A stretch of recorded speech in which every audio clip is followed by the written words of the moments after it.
Rain stitched the city together with silver thread, every streetlight wearing a trembling halo, every rooftop humming. The night had planned to be ordinary, just one more quiet walk home with a hood pulled up and thoughts pulled in, but the umbrella resisted, ribs stuttering in the wind, fabric buckling like a tired heart. I stopped beneath the awning of a closed flower shop where the last roses in the window leaned toward each other, faded and faithful, as if still remembering the hands that once chose them. The rain thickened, the kind that makes even the most practical person wait, and I would have waited, if not for footsteps slowing, a shadow pausing, and a voice, warm as lamplight, asking if there was space beneath my broken sky. There was. I tilted the umbrella, he tilted a smile. The world compressed to a circle of dry air barely big enough for two. A bus passed and threw a curtain of water over the curb. Somewhere far off, brakes sighed and a taxi horn complained. In the smallness we shared, breath turned visible, the kind you could almost touch. His eyes held weather of their own, dark blue, full of currents, and in them lived a storm that looked like home. We fell into conversation the way the rain fell into gutters, naturally, obedient to gravity neither of us had named yet. Names came last. Everything else came first, favorite chords in favorite songs, the scent of first winters in old apartments, the softest truth that loneliness makes a careful listener. He laughed like it meant something, like laughter was agreement, like agreement was invitation. The umbrella dripped at the edges, beads collecting and letting go, beads collecting and letting go, everything in the night learning how to fall. When he lifted a hand to adjust the umbrella, knuckles brushed the back of mine. The touch was almost nothing, almost accidental, almost ignorable, almost. Lightning didn't need to strike, it only needed to be possible. The point of contact became a thesis I could not argue with, a sentence without a word out of place. A streetlight fizzed, then steadied. My heartbeat did the opposite. In that pause, the rain sounded like a roomful of applause muffled by heavy curtains. It felt like the world had turned its head and offered privacy. We started walking, slow, because rushing would have been impolite to the moment. The umbrella wobbled, urging closeness. He told the kind of story that sits close to the bone. A close call on a mountain road, a letter that never arrived, the habit of leaving windows open even in cold months to convince the air to keep moving. I offered tenderness disguised as curiosity, questions that were really an attention that did not wander. I learned the shape of his voice the way fingertips learn the rim of a cup. With every block, the city thinned to essentials, rain, breath, steps, and a tune neither of us admitted hearing. We stopped at a crosswalk where the signal's red hand stained our faces. The umbrella trembled again. He steadied it with both hands, elbows brushing mine. The intimacy of fixing something together, something as small as a rebellious canopy, felt bigger than any grand confession. Almost got it, he said, and the words warmed the tiny shelter as if we'd lit a candle between us. When the light changed, neither of us moved. Crossing could wait. The world had already arrived. He carried a quiet, careful way of looking, as if sight could be gentler than touch. When he asked what the rain reminded me of, I told the truth. Not the cute truth designed for conversation, but the kind that leaks when the night is kind enough to hold it. The old fear of not being chosen, the way hands sometimes shake when keys miss their lock, how safe can feel like a miracle. He didn't flinch. Acceptance is the least dramatic magic, and yet it carries the deepest charge. Maybe that's how thunder forms, softness meeting soft, ness and deciding to speak. We found a late cafe with fogged windows and a bell that rang like the memory of churches. The umbrella hung on a stand by the door, finally at rest, spine unbent and proud. Inside, the world smelled of espresso and sugar and wet wool. We sat at a small table near the radiator, the kind that makes a gentle clacking sound like someone thinking. Steam lifted from our cups in tender spires, and the glass kept collecting the city and giving it back in soft focus. He leaned forward, but not to close the distance, rather to honor it, to respect its value the way one respects a fragile heirloom. Between us lived not silence, but breathing room. When hands found each other across the table, it felt less like reaching and more like remembering. The fit was not perfect, it was honest. Fingers threaded, unthreaded, tested the kindness of grip, then rested with a hush that felt like a page turned, not torn.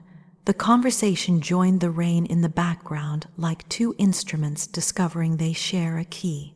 Stories arrived that usually arrive last. The person who left too soon, the apology that came too late, the lesson about loving like the moon loves, steady even when unseen.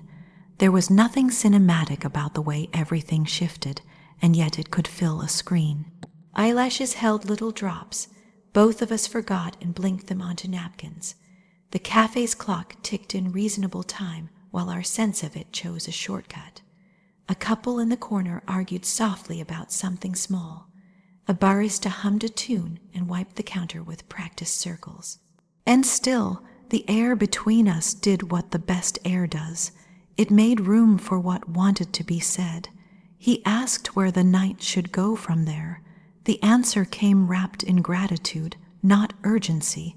Outside, the rain slowed to a finer stitch, like a seam being finished.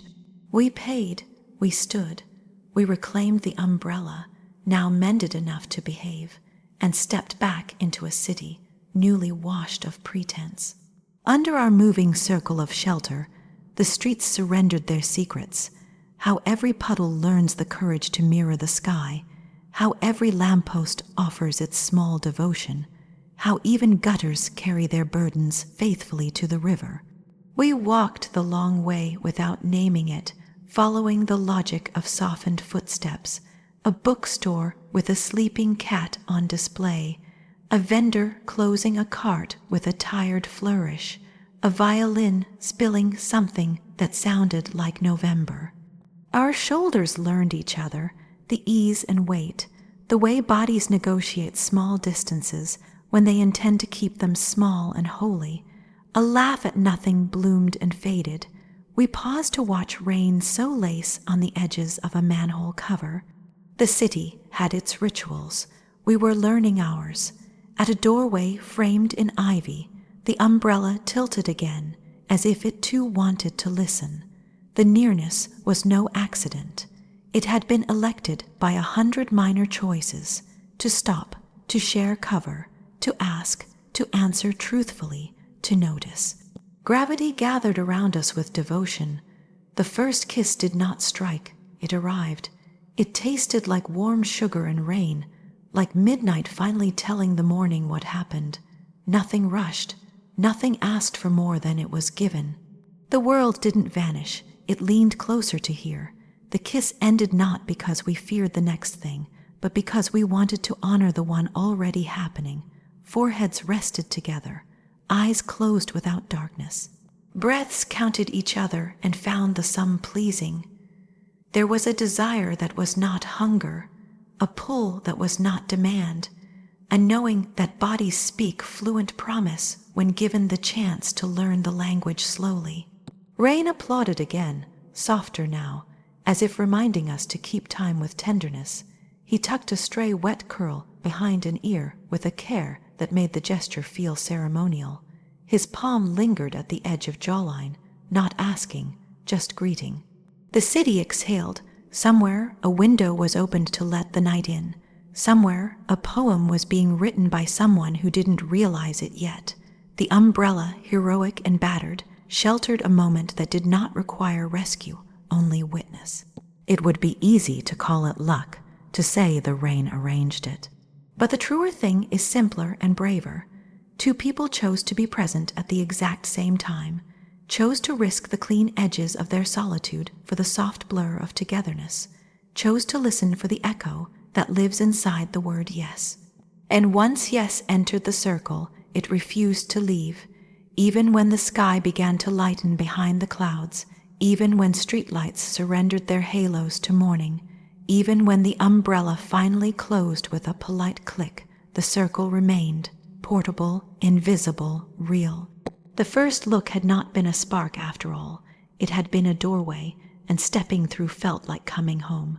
The cafe had thinned to clinks and murmurs, steam writing soft ghost stories on the windows. Rain tapped code against the glass, a patient metronome for a moment that didn't want music.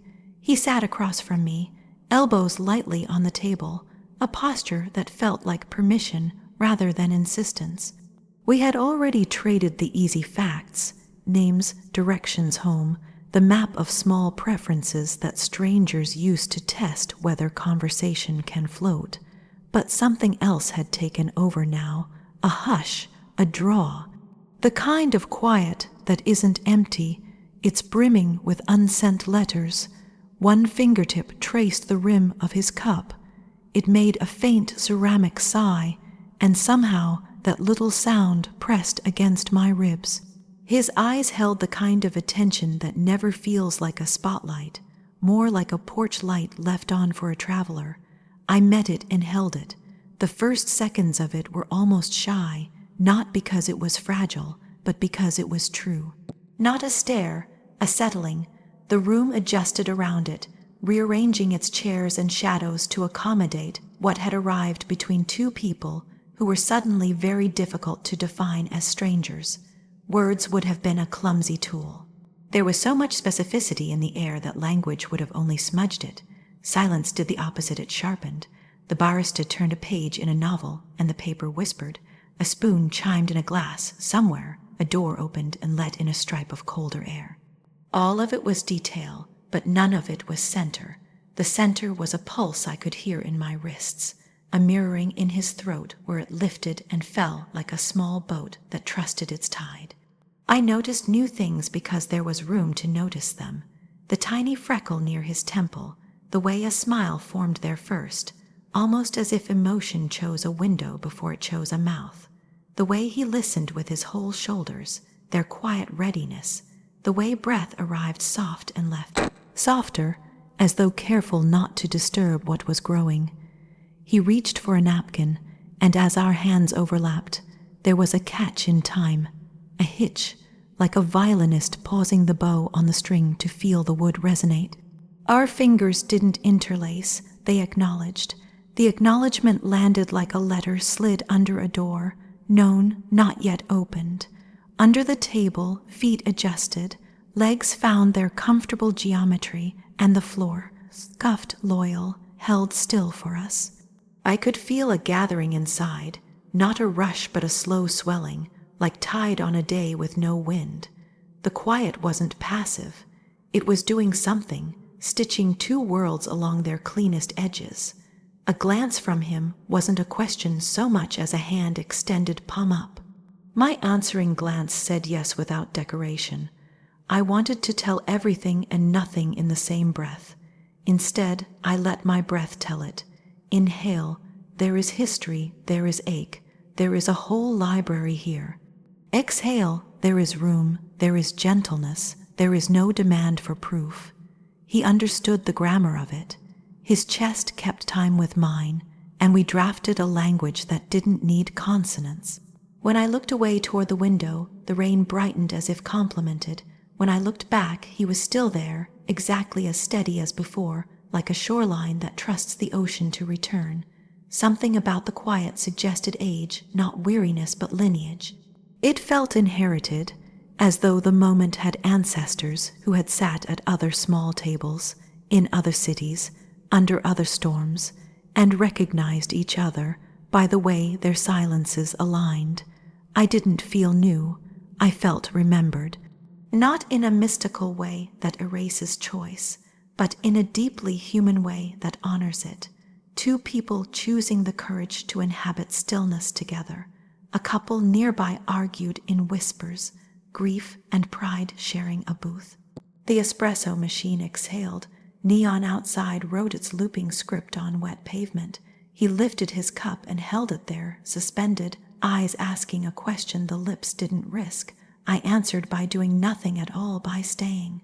Staying is louder than any declaration when the heart has known rooms where doors kept swinging. He understood. The cup returned to its saucer with gratitude. His hand turned over on the table, open, not to take, not to wait, just open. My own hand found its way there as if returning to a pocket lined with velvet. Skin met skin with the quiet credibility of facts. There was heat in it, yes, and promise, but also a humbler thing, recognition.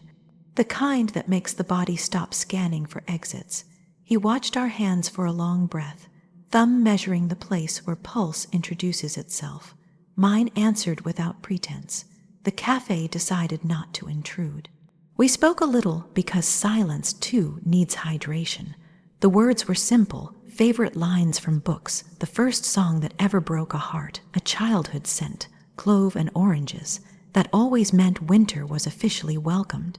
There were pauses between our offerings, and in those pauses, the truth settled itself into corners, tried on the light, tested the floorboards. I felt an old tension, one I had not named out loud, begin to unwind like thread in kind fingers. Not fixed, accompanied. He asked about the rain, whether it had always felt like company. I nodded and told the small, unglamorous truth. Yes, because it asks nothing and says, stay. He smiled in a way I recognized from my own reflection on unexpected good days. We didn't list our wounds, but we let them imply themselves by the care we took. It is possible to be tender toward a past neither of you witnessed. It is possible to make space for ghosts and still offer the room a chair. The quiet began to glow. That's the only way to say it. It lit our faces from inside, softened lines that weren't from age but from effort. The effort to be fine, the effort to be fun, the effort to be chosen for the most curated parts and forgiven for the hidden ones. Here in this quiet, effort set down its heavy bags. Breath became less a task and more a gift, unwrapped very slowly, in case there was a second layer of paper that deserved attention. When his knee brushed mine beneath the table, the touch was so respectful, it felt like a question about the weather, 100 miles away. I answered with stillness, the kind that is consent when paired with a gaze that doesn't waver. Desire lives comfortably inside care when care goes first. Even the air knew how to hold it. The radiator ticked softly, counting heartbeats we didn't need to count. He suggested a walk when the rain thinned, and I loved that he phrased it as if the night belonged to both of us and would wait until we were ready to move. When we rose, the chair legs made the quick small scream they always make on concrete. The cafe bell blessed our leaving. Outside, puddles kept sky in their pockets. We stood under the doorway eave, a second shelter, letting the cool find cheekbones and collarbones. The umbrella, old companion, unfurled again like a vow, renewed rather than a trick performed. On the sidewalk, people passed in pairs and alone, carrying their weather inside their coats. We didn't hurry. Steps found their peace with each other, a negotiation made without a treaty. Streetlights cast coins of light. We walked across without spending them. His shoulder was near enough to feel the temperature of presence. Eyes met and parted and then met again, like tides given the shores permission to keep returning. At a crosswalk, the red hand held us still, and the city streamed by as if we had stepped out of it for a moment to catch our breath. The silence we shared then was oceanic. It knew depth. It knew distance naturally shrinks when the will to tend it is strong. He lifted the umbrella slightly so rain could touch our cheeks, as if to keep us honest. We laughed, but the sound never broke the spell. It enriched it the way salt makes sweetness true. There on the curb, his face tilted toward mine the tiniest degree. I answered with the same measure, an agreement drawn in fractions. The world tilted with us, not to dizzy but to align. When mouths finally met, it wasn't conquest, it was reverence. Lips learned